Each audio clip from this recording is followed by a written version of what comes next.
दोस्तों, आज हम एक आज़ाद भारत में सांस लेते हैं क्योंकि अंग्रेजों से हमें 15 अगस्त 1947 को आज़ादी मिली थी। और दोस्तों, देश को आज़ाद कराने के लिए न जाने कितने ही लोगों ने अपना जीवन तक न्यौछावर कर दिया था।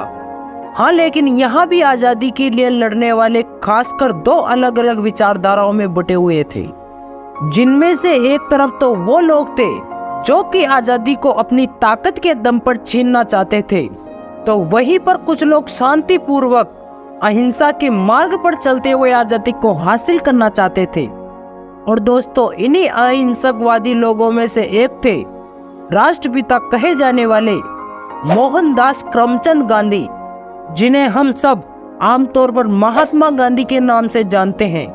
और दोस्तों, गांधी जी भारतीय इतिहासकार के वह व्यक्ति हैं जिन्होंने देश हित के लिए अंतिम सांस तक लड़ाई की है, और उन्हीं की तरह ही हजारों वीरों की वजह से ही हमारा देश 1947 में आजाद हो सका था।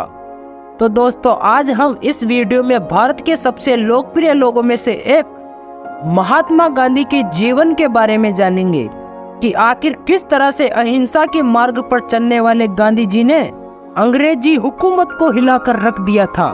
तो दोस्तों, इस कहानी की शुरुआत होती है 2 अक्टूबर 1869 से, जब गुजरात के पोरबंदर शहर में महात्मा गांधी जी का जन्म हुआ। उनके पिता का नाम करमचंद गांधी और मां का नाम पुतलीबाई था। हालांकि गांधी जी पोरबंदर शहर में पैदा हुए थे, लेकिन जन्म के कुछ साल बाद ही उनका पूरा परिवार ही राजकोट में रहने लगा, और गांधी जी की शुरुआती पढ़ाई भी वहीं से ही हुई थी। और दोस्तों, 9 साल की उम्र में पहली बार स्कूल जाने वाले गांधी जी शुरू से ही काफी शर्मीले थे, और वह बचपन से ही किताबों को अपना दोस्त मानते थे। और आगे चलकर महज 13 साल की उम्र में उनकी शादी 1 साल बड़ी उम्र की लड़की कस्तूरबा से हो गई। दरअसल उस समय भारत में शादियां छोटी उम्र में ही हो जाया करती थी। हालांकि जब गांधी जी आगे चलकर 15 साल के थे, तब उनके पिता का निधन हो गया, और पिता के निधन होने के 1 साल बाद गांधी जी की पहली संतान हुई।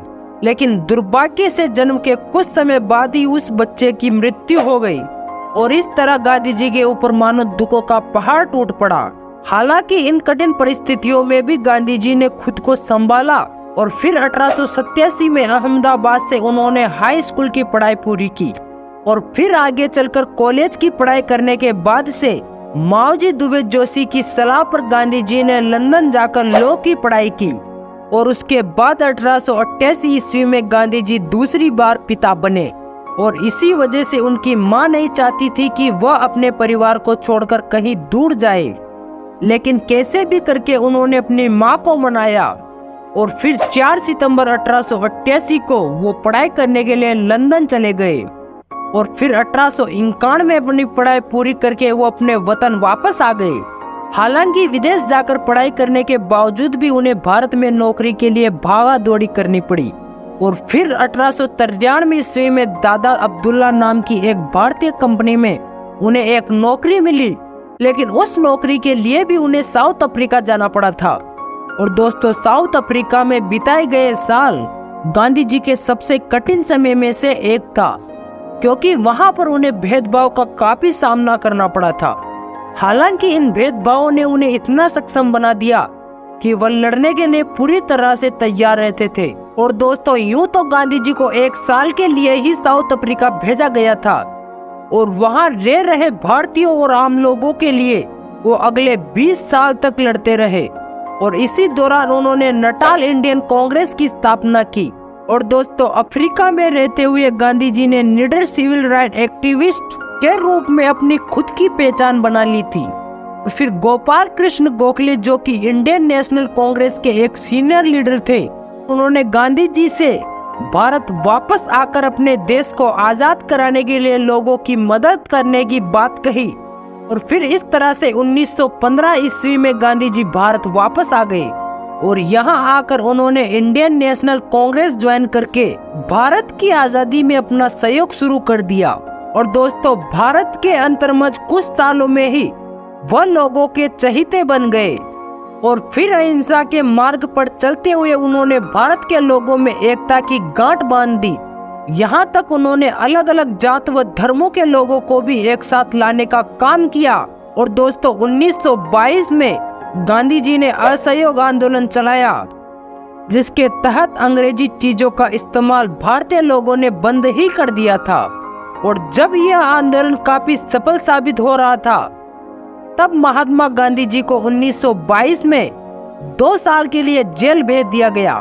हालांकि गांधी जी के जेल जाने पर लोगों को और भी ज्यादा गुस्सा आ गया, जिसकी वजह से पूरा भारत अब एक होने लगा था।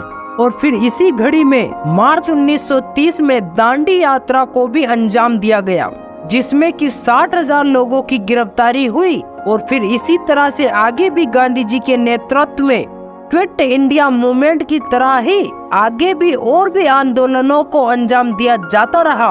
और इस दौरान गांधी जी की बहुत बार गिरफ्तारी हुई, लेकिन दोस्तों महात्मा गांधी जी के द्वारा लगाई गई चिंगारी लोगों के भीतर आग बन के जलने लगी। और यही वजह थी कि गांधी जी के साथ साथ बाकी क्रांतिकारियों ने मिलकर 1947 में देश को आजाद कराने में अपना अहम रोल अदा किया। और फिर 15 अगस्त 1947 को हमारा देश आजाद हो गया। हालांकि अभी देश के अंदर आजादी का जश्न चल ही रहा था, तभी 30 जनवरी 1947 को नाथूराम गोडसे ने गांधी जी की गोली मारकर हत्या कर दी। और इस घटना ने न सिर्फ देश में बल्कि पूरी दुनिया में शोक फैला दिया। हालांकि 15 नवंबर 1949 को गांधी जी के हत्यारे नाथूराम गोडसे को फांसी दे दी गई। और दोस्तों अंत में बस इतना ही कहना चाहता हूँ, जब तक गांधी जी जीवित रहे, जब तक अहिंसा को ही हर चीज का जवाब मानते रहे। और इसी सिद्धांत के दम पर उन्होंने अपनी पहचान बनाई थी। हालांकि भले ही अभी वो हमारे बीच नहीं है, लेकिन उनकी सीख और सिद्धांत आज भी पूरी दुनिया में मानी जाती है। और आज भी उनके विचार पूरी दुनिया में जीवित है। अपना कीमती समय हमें देने के लिए आपका बहुत बहुत धन्यवाद।